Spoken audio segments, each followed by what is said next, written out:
Welcome to the Release to Shine podcast. I'm Megan Wade, and today I am joined by a very special lady. She is Rochelle Figur, Drug Director of Recovery Ministry at Grace Church. The music wants to keep going.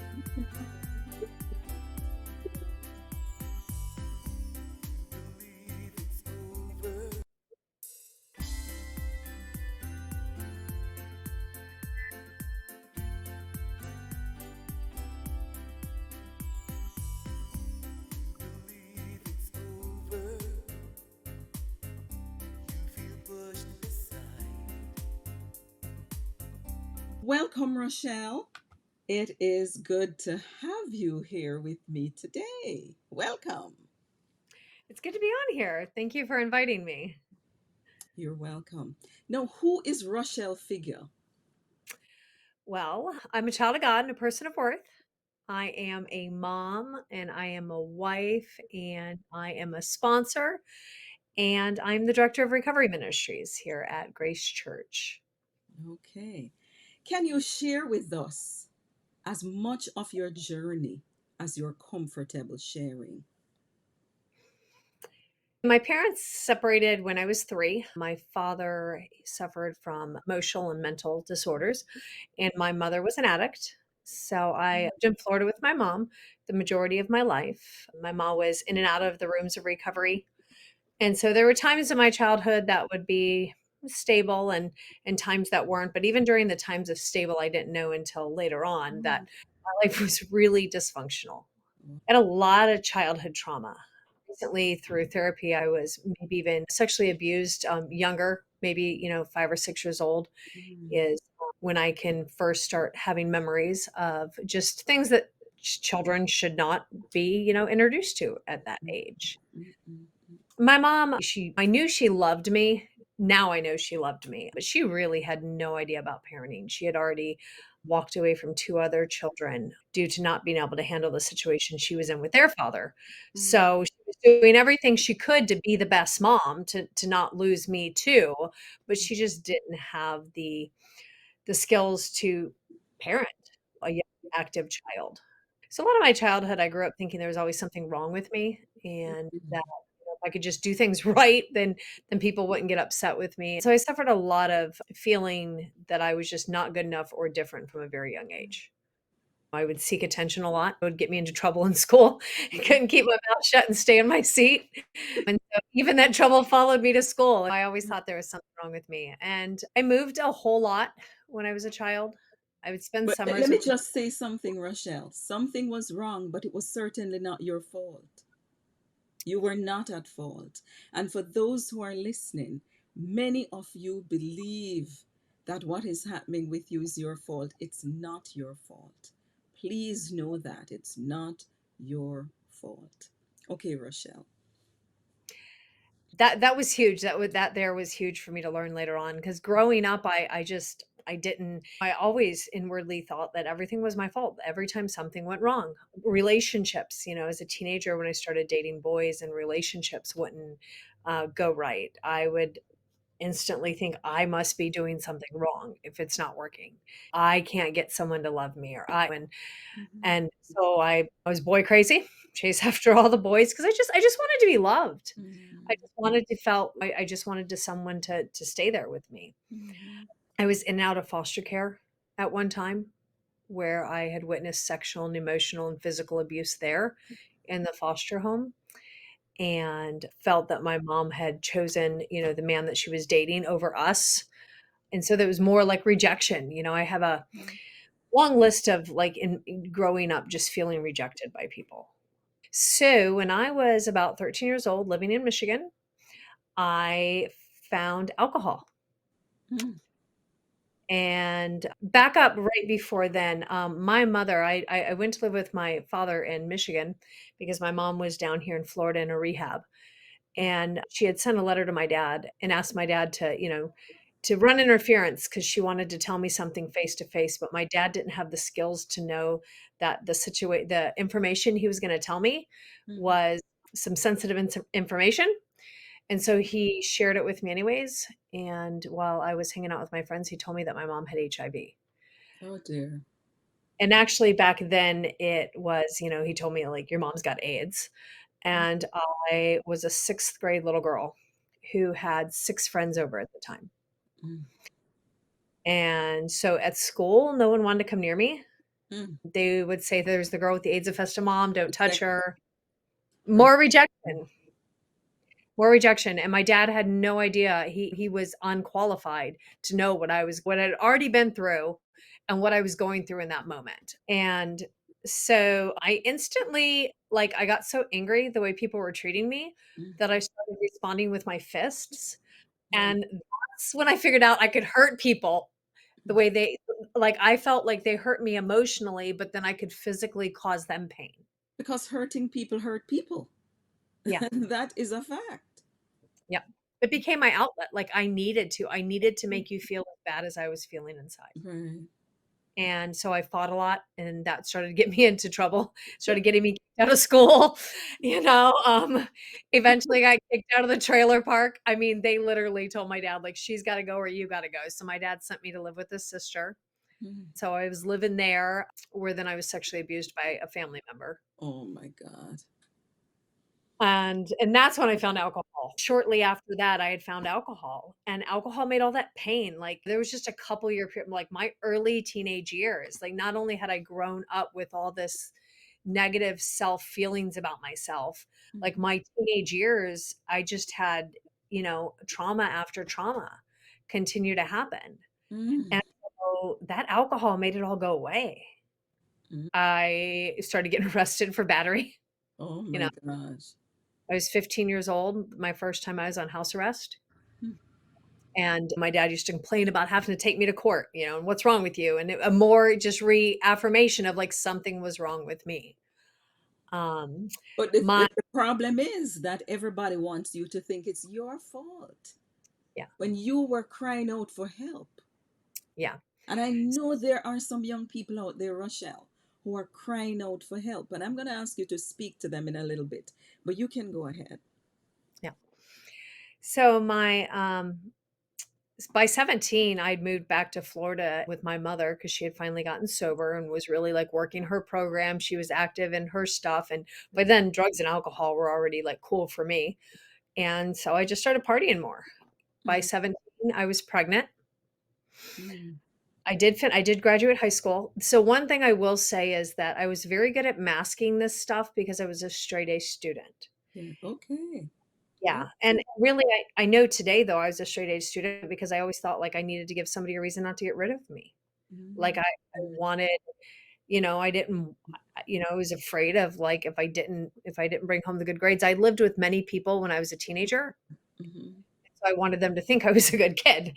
And mhm, so good grades are was a way to earn, mhm. approval from Yeah. people. So, pregnant by 17, getting more involved in drugs and alcohol. I stopped for a little while. Like, at 18 years old, I thought, like, I never wanted my kid to experience what I experienced. So I thought having a child was going to change everything. Oh my goodness. And I was a child myself, and Mhm, I stayed sober for a little while, but eventually I started drinking and drugging again. mhm, I did build a Habitat for Humanity house, and I went to college full time, and so I had some things going for me because I was still always I was striving to not be in that life that I was living, but I mhm, could not be in it. mhm. I was always chasing a better life. And by 24, I had 2 more kids. Rochelle, what message would you give to your young self? To my young self, I would say it's not your fault. You're loved, you're chosen, you're perfect in who you are. Yeah. And young people out there who are listening, this message is for you. Rochelle, please repeat that. Somebody's listening. You are chosen. You are loved. You are a child of God and a person of worth, and you are perfect just the way you are. Yes, yes. What message do you have for parents? For parents, I encourage you to ask questions. Mm, Ask questions, to be there, to be willing to seek additional help, to not think that you need to have all the answers. I personally was not equipped with answers for parenting. I didn't have parents that loved and nurtured me in a safe and healthy environment, and therefore, when it came to leading my kids, I didn't know how to do that either, and I mm. was never gonna learn without outside help. It's Yes. okay to ask for help. Need the community. Yes. You need a community to rally around you. So, Rochelle, talk to us about that second chance job fair that you host at Grace Church, because you're looking out for others who have had experiences outside of their control, and now they are given a second chance. And your church hosts job fairs, and you are one of the main person. You are the main person for these job fairs. Please talk about them for us. Well, I'm very passionate about the job fairs because they are specifically focused to second chance people. They're welcome to anybody, but we know being a person that has a first degree felony background, I Mhm. know how intimidating it is to walk into an environment. And the first thing I'm fearing is, are they going to ask me about my background? Am I Mhm. going to have to explain to somebody what I've done wrong? Yes. And so we like to invite people that we know that are going to be warm and welcoming to those that are going to walk through those doors that are already going to have that fear. So Yes. we want to tear down those barriers. We want to remove those barriers and let people know that, you're going to walk through the door and people who don't care about your background. They care about giving you an opportunity to have another chance at life, that you're not defined by your past choices, your past mistakes. They don't make who you are today. And Absolutely. so that's the purpose. We have job coaches that will be there at our job fairs that will help everyone feel comfortable so that when they go in front of an employer, they can present their true self, not be filled with so much fear Mhm. that they're not sure how to communicate with employers. So it gives them a better opportunity for a chance of a job, just being secure going to the employers. Great. But you shared with me the amount of second chance participants who are a part of these job fairs. Please share that with our audience. Well, so we partner with Better Together. They're an organization that's actually helped us with the job fairs. And the cool thing about this is, being in recovery, I know a lot of the recovery community too. So we go to the halfway houses, we go to the probation offices, we go to the juveniles.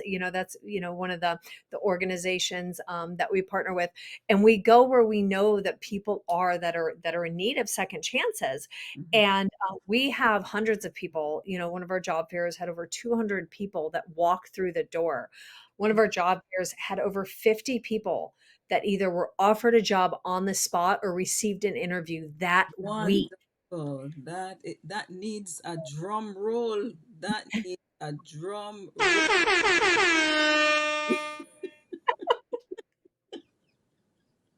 Or something. Wonderful. So tell us where your church is located.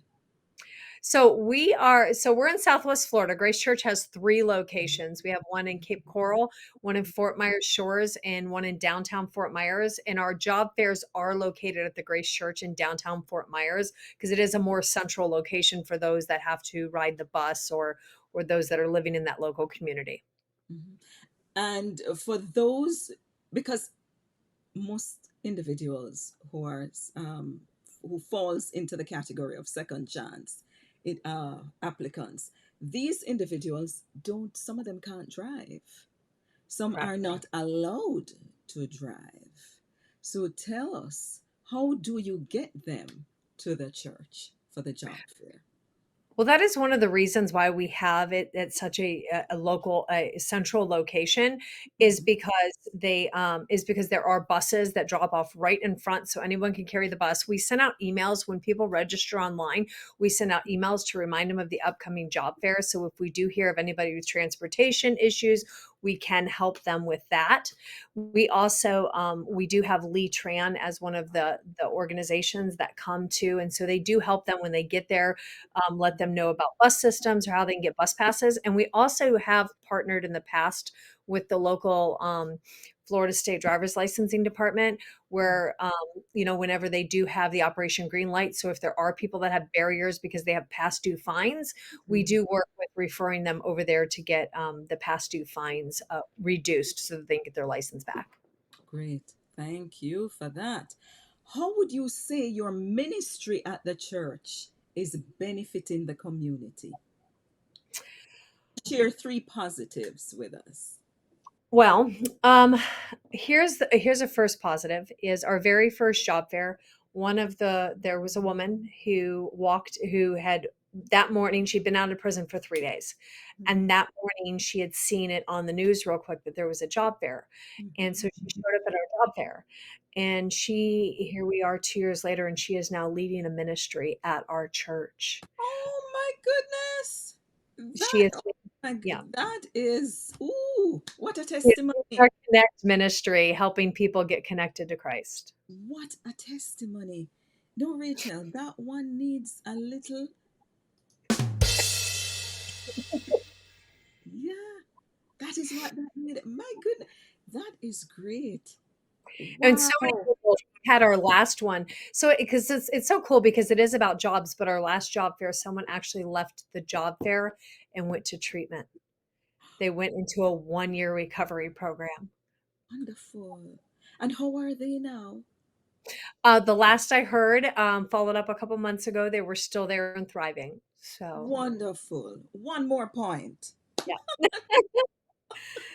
So it is amazing to see people continue to come in through the doors, because we do still see people that come and visit and just they find more community there because they find a welcoming environment. When they walk through the door and they find a church that welcomes them, Yeah. if they're anything like me, I never felt welcome anywhere. And so Mm. we love just seeing people get connected and continue to grow. Wonderful, wonderful, wonderful. I'm excited. Rochelle, tell us how you have benefited from receiving a second chance. For someone who might not have heard the beginning of this interview, how have you benefited from receiving a second chance? So I sat in jail and I was looking at 5 years in prison. And I prayed, God, your will, not mine, be done. But I really wanted to be a mom to my kids. And I wanted to help other people. And I'd finally recognized all the grace that God had shown me. And, I prayed while I was in that jail. And sure enough, 3 days before my trial, the state offered me 10 years probation. And that was what I had been praying to God for. Wonderful. And I successfully completed the probation. I got a job right off the bat. I thought I was going to have so many barriers, like no one's going to employ me, but to be able to go and to get a job, I even had a security background at one place and to be able to get on my feet. And I'm now 11 years sober. And Congratulations. Come on now. Congratulations. yes, my life is greater than I ever could have imagined. It really is. It really is. Wonderful. And the Oh, cool thing is I've learned so much forgiveness. My parents had no clue what they were doing.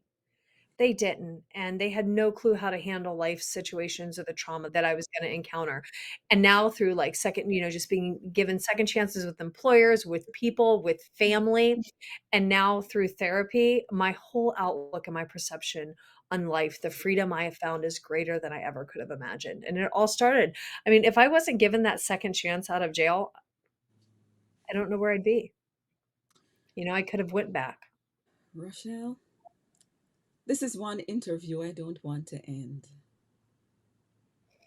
There are so many testimonies that we heard today, so much to touch the heart of everyone who is listening. I tell you, I'm so excited. I feel as if I'm jumping out of my seat to know that individuals have gone through pain and stress and trauma, and they have lived to share the beauty that that brokenness has brought them to be transformed. Is there anything that you would like to share with our audience, Rochelle? Final words. Don't give up. Don't give up. You are loved and you're worth fighting for. So go out there and find the help, find the community that will help you get on the right track so that you can live the life that God created you to live. Rochelle, thank you so much for being here. Thank you Thank for having you for sharing. It is an honor. And for those who are listening, you are being released from prison, from a job, from a correctional facility. Remember, you were released to shine.